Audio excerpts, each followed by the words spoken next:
డబ్బు, అనారోగ్యం, ఉద్యోగం, వ్యాపారం, అప్పులతో బాధపడుతున్నారా? మీకోసమే లాంచ్ యువర్ ఫ్యూచర్ ప్రోగ్రామ్. నమస్తే, నా పేరు advocate doctor Solomon Raj, supreme court of India. Welcome to Suman television. రీసెంట్గా ఫ్యామిలీ కోర్ట్ వారు ఒక ల్యాండ్ మార్క్ జడ్జ్మెంట్ ఇచ్చారు. ఒక రేర్ కేసులో, ఒక పెక్యులియర్ కేసులో. ఆ పెక్యులియర్ కేసు ఏంటి అంటే, husband who is the petitioner who was working for Infosys company. ఆయన ఫ్యామిలీ కోర్ట్ ముందు ఏం పెటిషన్ చేశాడంటే, my wife is not cooperating in the bedroom with me. నాతో లాస్ట్ 1 year గా ఫిజికల్ రిలేషన్షిప్ లేదు. దాని తర్వాత లాస్ట్ 1 year గా కాంజుగల్ రిలేషన్షిప్ లేదు. ఎవ్రీ నైట్ నేను బెడ్రూమ్లోకి వెళ్తే నన్ను తనటం, నన్ను కిక్ చేయటం ఇట్లాంటివి చేస్తుంది. తర్వాత ఆన్ సమ్ ఒకేషన్స్ నా ప్రైవేట్ పార్ట్స్ పైన కూడా కిక్ చేసింది. లాస్ట్ 1 year గా ఇది కంటిన్యూగా జరుగుతుంది. కాబట్టి under section 13B of the Hindu marriage act నాకు డివోర్స్ కావాలని చెప్పి ఈ హస్బెండ్ పెటిషన్ చేసుకున్నాడు. నాతో సంసారం చేయట్లేదు, నాకు సంసార సుఖాన్ని ఇవ్వట్లేదు, కాంజుగల్ రిలేషన్షిప్ లేదు అన్న గ్రౌండ్ పైన కోర్టుకు వెళ్తే డివోర్స్ గ్రాంట్ చేస్తుందా అన్న ఒక ప్రశ్న.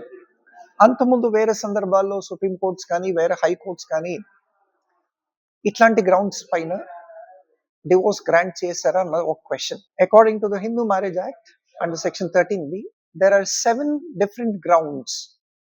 The main salient grounds or the salient features for a divorce to be applied. నా పిల్లం నాతో సంసారం చెయ్యట్లేదు, నాకు సంసార సుఖాన్ని ఇవ్వట్లేదు అన్న గ్రౌండ్ ఎక్కడ కూడా we don't find it అండి. కానీ ఈ హస్బెండ్ వచ్చి ఈ ఫ్యామిలీ కోర్ట్ ముందు పెటిషన్ చేసుకున్నప్పుడు రెస్పాండెంట్ కి సమన్స్ ఇష్యూ చేసి రెస్పాండెంట్ ని కోర్టు ముందు ప్రొడ్యూస్ చేసినప్పుడు, కోర్టు వారు రెస్పాండెంట్ ని క్వశ్చన్ చేసినప్పుడు రెస్పాండెంట్ ఫైల్ చేసిన కౌంటర్లో ఏంటి అంటే, అవును నా హస్బెండ్ ఎవరైతే పెటిషనరో ఆయన చెప్పేది నిజం, లాస్ట్ 1 year గా మాకు సంసార సుఖం లేదు, నేను కోఆపరేట్ చేయట్లేదు, లాస్ట్ 1 year గా మాకు కాంజుగల్ రిలేషన్షిప్ లేదు అని. ఎందుకు అంటే హస్బెండ్ దాంట్లో ఇంకొకటి ఒక అలిగేషన్ కూడా చేశాడు. ఏంటి అంటే, ఈవిడకి వేరే అబ్బాయిలతో ఎఫైర్ ఉంది. అప్పుడు కోర్టు వారు అడుగుతారు, ఎఫైర్ ఉందన్నట్టు మీ దగ్గర ప్రూఫ్ ఏమన్నా ఉందా అంటే, హస్బెండ్ పెటిషనర్ అంటారు, నేనే చూశాను సార్, ఒకరోజు వేరే ఒక వ్యక్తితో హోటల్కి వెళ్ళటం చూశాను, ఈమెకి వేరే ఆయనతో హోటల్లో పని ఏంటి అని చెప్పి కోర్టు వారి ముందు చెప్పడం జరిగింది. దానికి రెస్పాండెంట్ కన్ఫెస్ చేసి ఏముంటదంటే, గత 5 ఏళ్లుగా నేను ప్రేమలో ఉన్నాను, కల్పన అన్న వ్యక్తితో నేను ప్రేమలో ఉన్నాను.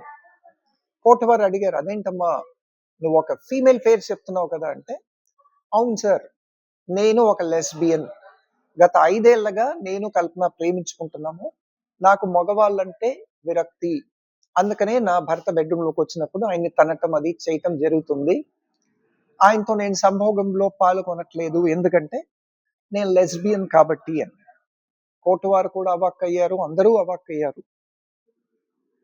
కోర్టు ఈ రెస్పాండెంట్ వైఫ్ ని అడగడం జరుగుతుంది, మరి ఈ విషయాన్ని మీ హస్బెండ్ కానీ మీ అత్త మామలకు కానీ చెప్పావు అంటే, రెస్పాండెంట్ లేదు నేను చెప్పలేదు, చెప్తే ఏం జరుగుతుందో అని చెప్పి నేను చెప్పలేదు సార్ అని. రెస్పాండెంట్ వచ్చి కన్ఫెస్ చేసిన తర్వాత, నేను లెస్బియన్ అని చెప్పిన తర్వాత కోర్టు వారు ఈ గ్రౌండ్ ని తీసుకొని డివోర్స్ గ్రాంట్ చేయొచ్చా అన్న ప్రశ్న వేసుకుంటే డెఫినెట్లీ చేయొచ్చండి.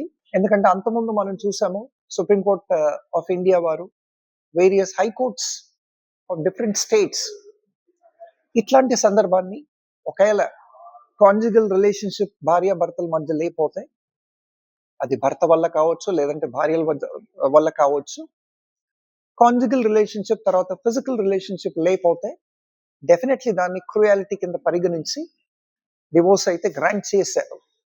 అదేవిధంగా ఈ ఫ్యామిలీ కోర్టు వారు కూడా ఒకటి పెటిషనర్ వేసిన పెటిషన్ అండర్ సెక్షన్ 13Bని అలౌ చేస్తూ అతనికి డివోర్స్ గ్రాంట్ చేస్తూ, తర్వాత అదే విధంగా రెస్పాండెంట్ వైఫ్ ని పెనలైజ్ చేస్తూ పెనాల్టీ ఆఫ్ ₹1000 వేస్తూ అండ్ ఇంప్రిజన్మెంట్ ఆఫ్ 6 months వేశారు. ఎందుకు అంటే under section 420 of the Indian penal code it comes under cheating. నువ్వు లెస్బియన్ అయి కూడా పెళ్లి చేసుకొని ఈ మాట చెప్పకుండా దీన్ని సప్రెస్ చేసి నువ్వు చీట్ చేసావు, you played with the life of the husband and their family కాబట్టి ఫ్యామిలీ కోర్టు వారు దీన్ని అండర్ సెక్షన్ 420 ఆఫ్ ఐపీసీ కింద పరిగణించి అలాగే డివోర్స్ మంజూరు చేస్తూ, ఎందుకంటే having no physical relationship and conjugal relationship amounts to mental cruelty and harassment కాబట్టి డివోర్స్ మంజూరు చేస్తూ పెనాల్టీ వేస్తూ అండర్ సెక్షన్ 420